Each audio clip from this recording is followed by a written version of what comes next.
ধরুন আপনার বর্তমান বেতন স্কেল 11,000 টাকা। জুলাই মাসে আপনার নতুন একটা ইনক্রিমেন্ট যোগ হবে এবং বর্তমান সরকার ঘোষিত 15% বিশেষ প্রণোদনা সহ জুলাইয়ে আপনার মোট বেতন কত টাকা আসবে। হ্যাঁ ভিউয়ার্স, বুঝতেই পারছেন আজকের ভিডিওতে আলোচনা করব বিভিন্ন বেতন স্কেলে বিশেষ প্রণোদনা বা মহার্ঘ ভাতা সহ জুলাই থেকে নতুন করে কার কত টাকা বেতন হবে। বিস্তারিত আলোচনায় যাওয়ার শুরুতেই একটি অনুরোধ, চ্যানেলটিতে নতুন হয়ে থাকলে ভিডিওটিতে একটি লাইক দিয়ে আমাদের চ্যানেলটি সাবস্ক্রাইব করবেন। চলে যাচ্ছি বিস্তারিত আলোচনায়। তো শুরুতেই 20তম গ্রেডের একজন কর্মচারীর শুরুর বেতন হচ্ছে 8,250 টাকা। তো এর উপরে তিনি 55% বাড়ি ভাড়া বাবদ পাবেন 4,500 টাকা এবং চিকিৎসা ভাতা পাবেন 1,500 টাকা, টিফিন ভাতা পান 200 টাকা এবং বর্তমান সরকার ঘোষিত 15% বিশেষ প্রণোদনায় 8,250 টাকায় এখানে আসতেছে 1,237 টাকা। অর্থাৎ আগে দেওয়া হতো 1,000 টাকা বিশেষ প্রণোদনা, এখন পাবেন 1,237 টাকা, অর্থাৎ 237 টাকা তিনি বাড়তি পাবেন। তাহলে মোট বেতন আসতেছে 15,687 টাকা এবং আমরা জানি কর্মচারী কল্যাণ তহবিল বাবদ কর্তন হবে 92 টাকা। তাহলে তার নিট বেতন দাঁড়াবে 15,595 টাকা এবং তার যদি একটি সন্তান থাকে তাহলে তিনি বাড়তি 500 টাকা পাবেন এবং 2 সন্তানের জন্য 1,000 টাকা বাড়তি পাবেন। অর্থাৎ তাহলে দাঁড়ালো 20তম গ্রেডের একজন কর্মচারী শুরুতে 15,595 টাকা বেতন পাবেন।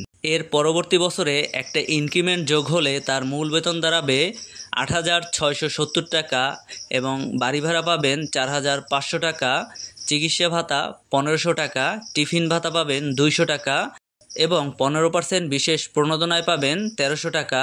তাহলে তার মোট বেতন দাঁড়াবে 16,170 টাকা এবং এখান থেকে কর্তন হবে 96 টাকা। তাহলে মোট বেতন পাবেন 16,073 টাকা এবং একইভাবে এক সন্তানের জন্য 500 টাকা এবং 2 সন্তানের জন্য 1,000 টাকা যোগ হবে।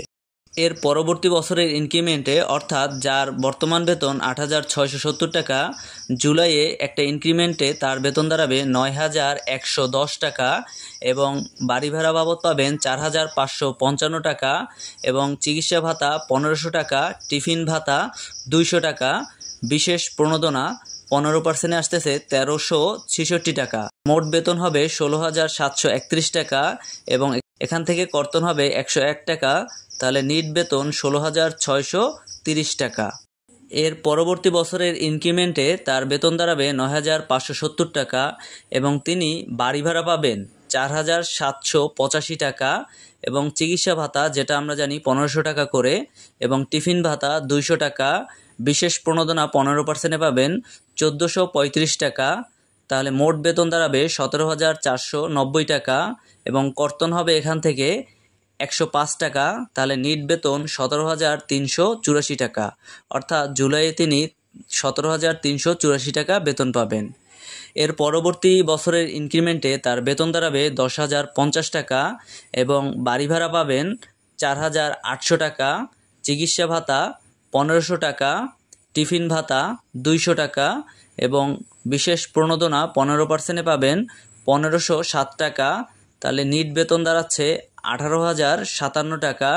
এটা থেকে 110 টাকা কর্তন করলে থাকবে 17,947 টাকা এবং এর পরবর্তী বছরের ইনক্রিমেন্টে তার বেতন হবে 10,560 টাকা, বাসা ভাড়া হবে 4,800 টাকা, চিকিৎসা ভাতা 1,500 টাকা, টিফিন ভাতা 200 টাকা, বিশেষ প্রণোদনা পাবেন 1,584 টাকা। নিট বেতন দাঁড়াচ্ছে 18,644 টাকা। এখান থেকে কর্তন যাবে 115 টাকা। তাহলে তার মোট বেতন আসবে 18,528 টাকা। এর পরবর্তী বছরের ইনক্রিমেন্টে তার বেতন হবে 11,090 টাকা, বাসা ভাড়া হবে 4,990 টাকা, চিকিৎসা ভাতা 1,500 টাকা, টিফিন ভাতা 200 টাকা, বিশেষ প্রণোদনা 1,663 টাকা। তাহলে নিট বেতন দাঁড়াবে 19,444 টাকা। এখান থেকে কর্তন হবে 120 টাকা। তাহলে মোট বেতন দাঁড়াবে 19,323 টাকা। এর পরবর্তী বছরের ইনক্রিমেন্টে তার বেতন হবে 11,650 টাকা, বাসা ভাড়া হবে 5,242 টাকা, চিকিৎসা ভাতা পাবেন 1,500 টাকা, টিফিন ভাতা হবে 200 টাকা এবং বিশেষ প্রণোদনা 15% দাঁড়াবে 1747 টাকা। তাহলে নিট বেতন আসতেছে 20,340 টাকা। এখান থেকে কর্তন হবে 126 টাকা। তাহলে মোট বেতন 20,213 টাকা। এর পরবর্তী বছর ইনক্রিমেন্টে তার বেতন হবে 12,240 টাকা। বাসা ভাড়া পাবেন 5,508 টাকা, চিকিৎসা ভাতা 1500 টাকা, টিফিন ভাতা 200 টাকা এবং বিশেষ প্রণোদনা 1836 টাকা। নিট বেতন 21,284 টাকা। এখান থেকে কর্তন হবে 132 টাকা। তাহলে নিট বেতন আসবে 21,151 টাকা। পরবর্তী বছরের ইনক্রিমেন্টে বেতন হবে 12,860 টাকা। বাসা ভাড়া পাবেন 5,787 টাকা, চিকিৎসা ভাতা 1500 টাকা, টিফিন ভাতা 200 টাকা, বিশেষ প্রণোদনা 1929 টাকা। নিট বেতন আসতেছে 22,276 টাকা। এখান থেকে কর্তন হবে 138 টাকা। তাহলে মোট বেতন দাঁড়াবে 22,137 টাকা। এর পরবর্তী বছর ইনক্রিমেন্টে তার বেতন হবে 12,240 টাকা। বাসা ভাড়া হবে 5,508 টাকা, চিকিৎসা ভাতা 1500 টাকা, টিফিন ভাতা 200 টাকা। তাহলে মোট বেতন দাঁড়াবে 21,151 টাকা। এবং পরবর্তী বছর ইনক্রিমেন্টে তার বেতন হবে 12,860 টাকা। বাসা ভাড়া 5,787 টাকা এবং চিকিৎসা ভাতা 1500 টাকা এবং টিফিন ভাতা 200 টাকা নিয়ে তার নিট বেতন হবে 22,137 টাকা। এর পরবর্তী বছর ইনক্রিমেন্ট সহ তার বেতন হবে 13,510 টাকা এবং বাসা ভাড়া হবে 6,079 টাকা, চিকিৎসা ভাতা 1500 টাকা, টিফিন ভাতা 200 টাকা।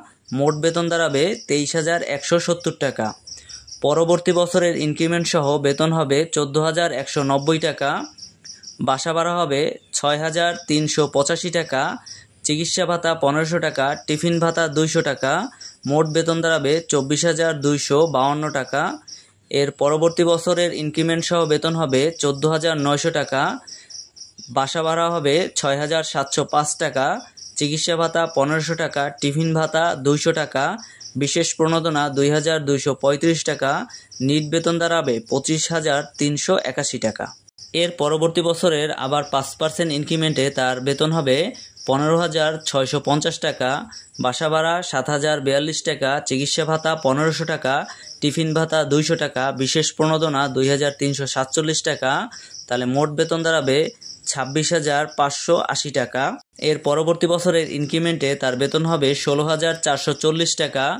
বাসা ভাড়া পাবেন 7,000 টাকা, টিফিন ভাতা 1500 টাকা, চিকিৎসা ভাতা 1500 টাকা, টিফিন ভাতা 200 টাকা, বিশেষ প্রণোদনা 2,466 টাকা। মোট বেতন দাঁড়াবে 27,446 টাকা। এর পরবর্তী বছরের ইনক্রিমেন্টে তার বেতন হবে 17,270 টাকা।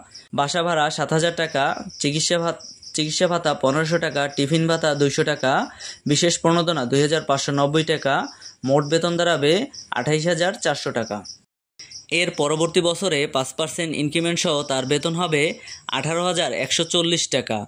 এর সাথে তিনি বাসা ভাড়া পাবেন 7,256 টাকা, চিকিৎসা ভাতা 1500 টাকা, টিফিন ভাতা পাবেন 200 টাকা এবং বিশেষ প্রণোদনা পাবেন 2,721 টাকা। তাহলে মোট বেতন দাঁড়াবে 29,657 টাকা। এর পরবর্তী বছরে 5% ইনক্রিমেন্টে বেতন হবে 19,050 টাকা। বাসা ভাড়া পাবেন 7,620 টাকা, টিফিন ভাতা 200 টাকা, চিকিৎসা ভাতা 1500 টাকা এবং 160 টাকা কর্তন হবে। বেতন দাঁড়াবে 31,067 টাকা। এবং শেষ ধাপে অর্থাৎ সেলিংয়ে তার বেতন হবে 20,010 টাকা। এর বাসা ভাড়া হবে 8,004 টাকা, চিকিৎসা ভাতা পাবেন 1500 টাকা, টিফিন ভাতা পাবেন 200 টাকা, বিশেষ প্রণোদনা পাবেন 3,001 টাকা এবং কর্মচারী কল্যাণ পরিষদে 160 টাকা কর্তনের পর তার বেতন দাঁড়াবে 32,550 টাকা। তো ভিউয়ার্স, এই ছিল আজকের ভিডিওটি ভালো লাগলে ভিডিওটিতে একটি লাইক দিয়ে আমাদের চ্যানেলটি সাবস্ক্রাইব করবেন।